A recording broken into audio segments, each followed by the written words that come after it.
Hello friends, welcome to my YouTube channel all India jobs. आज मैं आपके लिए लाया हूँ डीआरडीओ की तरफ से एक न्यू रिक्रूटमेंट। इसमें क्या एज लिमिट होने वाली है, क्या एजुकेशन क्वालिफिकेशन होने वाली है, आप इसे किस तरीके से अप्लाई कर सकते हैं, इसमें क्या पोस्ट होने वाली है, इन सभी जानकारी जानने के लिए आप चैनल पर बने रहिए।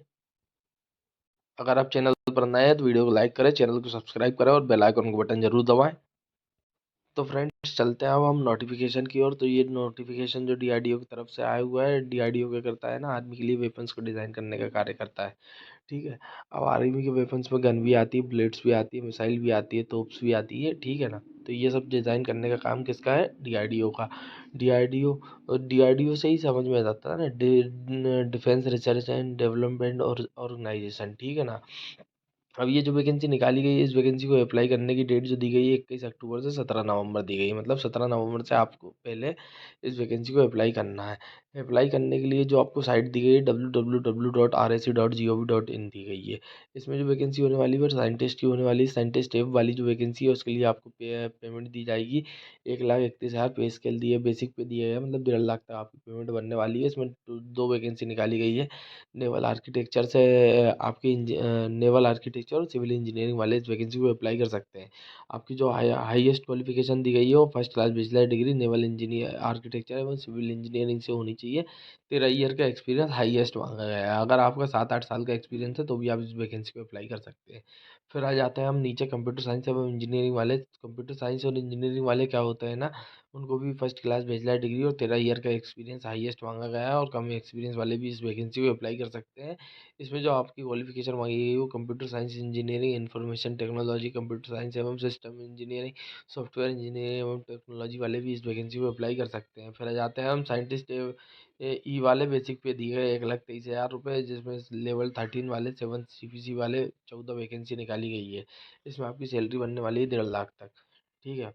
अब मैं आपको बताता हूँ नेवल आर्किटेक्चर की वैकेंसी है इसमें भी।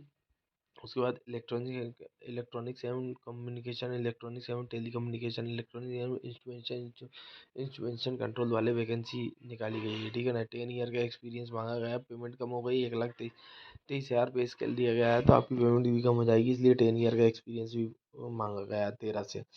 पहले 13 का मांगा था, अब 10 ईयर का मांगा है। तो वैकेंसी को ध्यान से सुनते जाइए, आपका एक्सपीरियंस कम होते जाएगा। पहले 13 ईयर का एक्सपीरियंस, फिर 10 ईयर का एक्सपीरियंस, फिर आते हैं हम 7 ईयर का एक्सपीरियंस, फिर 3 ईयर का एक्सपीरियंस। ठीक है ना।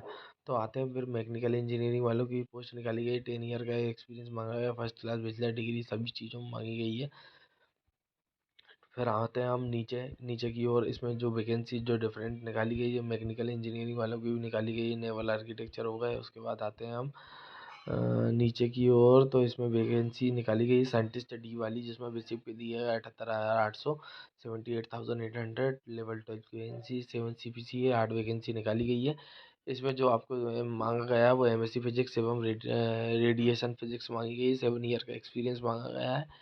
फिर आते हैं हम 17 नंबर की वैकेंसी। 7 ईयर का एक्सपीरियंस मांगा है मैकेनिकल इंजीनियरिंग।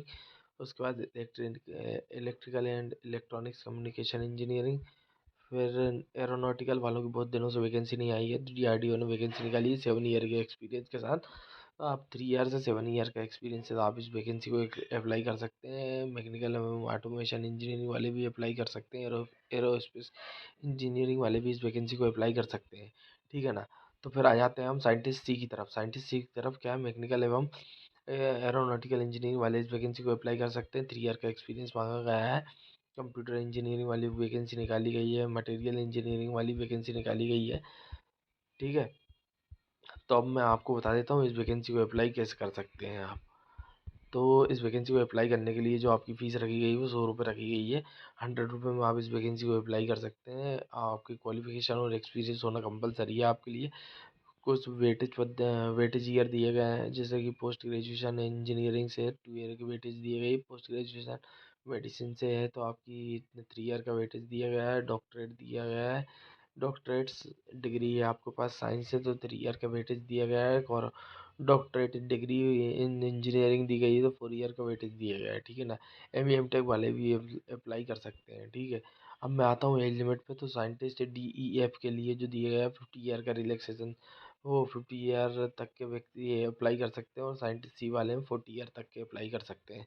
जो एज रिलैक्सेशन मिलने वाला है वो PWD कैंडिडेट को 10 ईयर का मिलने वाला है, ST SC वालों को 5 ईयर का, और OBC को 3 ईयर का मतलब एज रिलैक्सेशन मिलने वाला है। इसे भारत का कोई भी व्यक्ति अप्लाई कर सकता है।